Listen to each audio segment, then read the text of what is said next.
दोस्तों, middle east में चल रही जंग अब सिर्फ उस इलाके तक सीमित नहीं रही है, बल्कि हालात ऐसे बनते दिख रहे हैं कि इसकी आंच अब दुनिया के सबसे ताकतवर देश अमेरिका तक पहुंचने लगी है।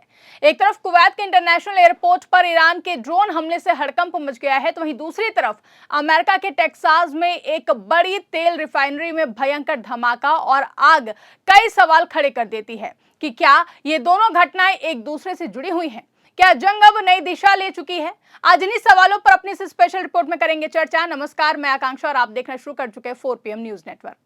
तो सबसे पहले बात कुवैत की करते हैं। तो कल रात कुवैत इंटरनेशनल एयरपोर्ट पर अचानक ड्रोन अटैक होता है। इस हमले में एयरपोर्ट के फ्यूल टैंक में आग लग जाती है। आग इतनी भयानक थी कि दूर दूर तक लपटें और धुआं दिखाई देने लगा। कुवैत की सेना तुरंत एक्शन में आती है और दावा करती है कि उसने दुश्मन के कई ड्रोन और मिसाइलों को हवा में ही मार गिराया। नेशनल गार्ड भी कहता है कि उसने अपने इलाके में 5 ड्रोन को नष्ट कर दिए हैं। यह हमला सिर्फ एक देश पर हमला नहीं था, बल्कि एक बड़ा संकेत था कि जंग अब फैल रही है और नए नए देशों को अपनी चपेट में ले रही है। कुवैत जैसे देश जो सीधे युद्ध का हिस्सा नहीं थे, अब निशाने पर आ रहे हैं। इसी बीच एक और बड़ा दावा सामने आता है। इराक के उग्रवादी संगठन इस्लामिक रेजिस्टेंस इन इराक कहता है कि उसने पिछले 24 घंटों में अमेरिका से जुड़े 23 ठिकानों पर हमले किए हैं। इन हमलों में ड्रोन और मिसाइलों का इस्तेमाल किया गया है। हालांकि इन हमलों से कितना नुकसान हुआ है, इसकी पूरी जानकारी अभी तक सामने नहीं आई है, लेकिन इतना जरूर है कि अमेरिका के लिए खतरे की घंटी बज चुकी है। अब नजर डालते हैं इस जंग के अब तक के असर पर। तो आंकड़े बेहद ही डरावने हैं। करीब 1500 लोगों की मौत हो चुकी है और 18,000 से ज्यादा लोग घायल हैं। मरने वालों में छोटे बच्चों से लेकर के बुजुर्ग तक शामिल हैं। 200 से ज्यादा महिलाएं इस जंग की भेंट चढ़ चुकी हैं, जबकि एक स्कूल पर हमले में 168 बच्चों की मौत हो जाना इस जंग की क्रूरता को साफ दिखाता है।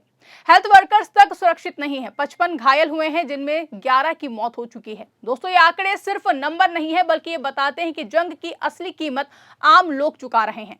अब कहानी में सबसे बड़ा ट्विस्ट आता है अमेरिका के टेक्सास से। टेक्सास के पोर्ट आर्थर में स्थित एक बड़ी तेल रिफाइनरी में जोरदार धमाका होता है, जिसके बाद पूरी रिफाइनरी आग के गोले में बदल जाती है। आग इतनी भयानक थी कि पूरे इलाके में इमरजेंसी लॉकडाउन लगाना पड़ा। लोगों को घरों के अंदर रहने के आदेश दिए गए। आसमान में उठता काला धुआं कई किलोमीटर दूर तक दिखाई देता है। अब सवाल उठता है कि क्या यह सिर्फ एक हादसा था या इसके पीछे कोई बड़ी साजिश है।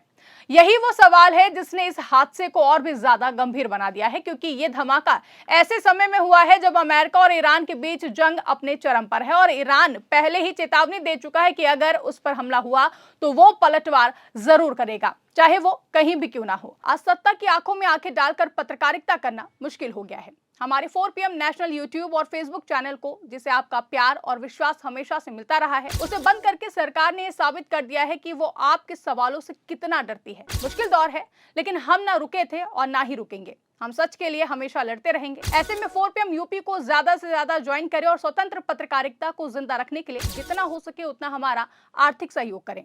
आपके सहयोग से ये जंग हम जीत कर रहेंगे। हालांकि अभी तक ना तो ईरान ने इस हमले की जिम्मेदारी ली है और ना ही अमेरिका ने सीधे तौर पर ईरान पर आरोप लगाए हैं, लेकिन कई ऐसे संकेत हैं जो शक पैदा करते हैं।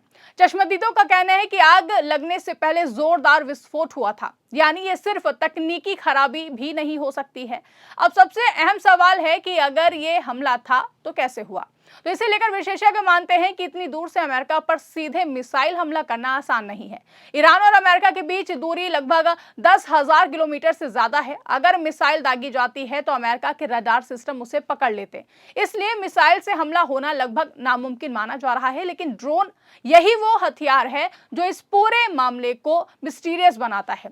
देखिए, ड्रोन छोटे होते हैं, नीचे उड़ते हैं और कई बार रडार की पकड़ में नहीं आते। अगर किसी तरह ड्रोन को अमेरिका के अंदर पहुंचा दिया जाए, तो वहां से उसे लॉन्च किया जाए, तो यह हमला पॉसिबल हो सकता है। और तो और यही पॉसिबिलिटी इस पूरे मामले को और भी ज्यादा खतरनाक बना देती है। अब जरा उस रिफाइनरी की अहमियत समझिए जहां यह धमाका हुआ है। तो ये अमेरिका की सबसे बड़ी तेल रिफाइनरों में से एक है। यहां रोजाना लाखों बैरल कच्चे तेल को प्रोसेस किया जाता है और उससे पेट्रोल, डीजल और जेट फ्यूल तैयार होता है। अगर ये रिफाइनरी लंबे समय तक बंद रहती है तो इसका असर न सिर्फ अमेरिका बल्कि पूरी दुनिया के तेल बाजार पर भी पड़ सकता है। इस घटना के बाद अमेरिका में भी सवाल उठने लगे हैं। लोग पूछ रहे हैं कि क्या अब जंग उसके घर तक पहुंच गई है? क्या मिडिल ईस्ट में जो आग लगी थी उसकी लपटें अब अमेरिका को भी जलाने लगी हैं? स्थिति और भी ज्यादा गंभीर इसलिए हो जाती है क्योंकि इससे पहले भी अमेरिका के एक युद्धपोत में आग लगने की घटना सामने आई थी। उस वक्त भी ईरान ने दावा किया था कि ये उसके ड्रोन हमले का नतीजा है, लेकिन अमेरिका ने इसे स्वीकार नहीं किया था। अब टेक्सास की घटना ने उन पुराने सवालों को फिर से जिंदा कर दिया है। राजनीतिक स्तर पर भी यह मामला बेहद ही संवेदनशील है। इस समय अमेरिका के राष्ट्रपति डोनाल्ड ट्रंप ईरान के साथ जंग को खत्म करने की कोशिश में लगे हुए हैं। अगर यह साबित हो जाता है कि टेक्सास की रिफाइनरी पर हमला ईरान ने किया है, तो ट्रंप के लिए स्थिति बेहद ही मुश्किल हो जाएगी। अगर वो जंग जारी रखते हैं तो अमेरिका के अंदर और हमलों का खतरा बढ़ जाएगा, और अगर वो समझौता करते हैं तो इसे अमेरिका की कमजोरी माना जा सकता है। यानी ट्रंप एक ऐसी स्थिति में फंस गए हैं जहां हर फैसला जोखिम भरा है। दूसरी तरफ ईरान साफ कह चुका है कि वो किसी भी दबाव में नहीं झुकेगा। अगर उस पर हमला होता है तो वो जवाब देगा, और उसका जवाब और भी ज्यादा खतरनाक होगा। मिडिल ईस्ट में जो कुछ भी हो रहा है वो इस बात का सबूत भी है। अब पूरी दुनिया की नजर इस बात पर है कि आगे क्या होगा।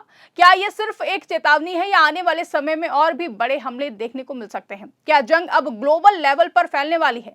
एक बात तो साफ है कि ये जंग अब सिर्फ सीमाओं तक सीमित नहीं रही है। ये अब एक ऐसी लड़ाई बन चुकी है जिसका असर हर देश, हर इंसान और हर अर्थव्यवस्था पर पड़ सकता है। और सबसे बड़ा सवाल यही है कि क्या दुनिया एक और बड़े युद्ध की तरफ बढ़ रही है? आपको क्या लगता है? कमेंट करके अपनी राय हमें जरूर बताएगा। फिलहाल के लिए इस खबर में बस इतना ही। अगर वीडियो पसंद आई हो तो वीडियो को ज्यादा से ज्यादा लाइक और शेयर करना ना भूलें। चैनल पर नए हैं तो चैनल को सब्सक्राइब जरूर कर लें और देखते रहिए 4 PM न्यूज नेटवर्क।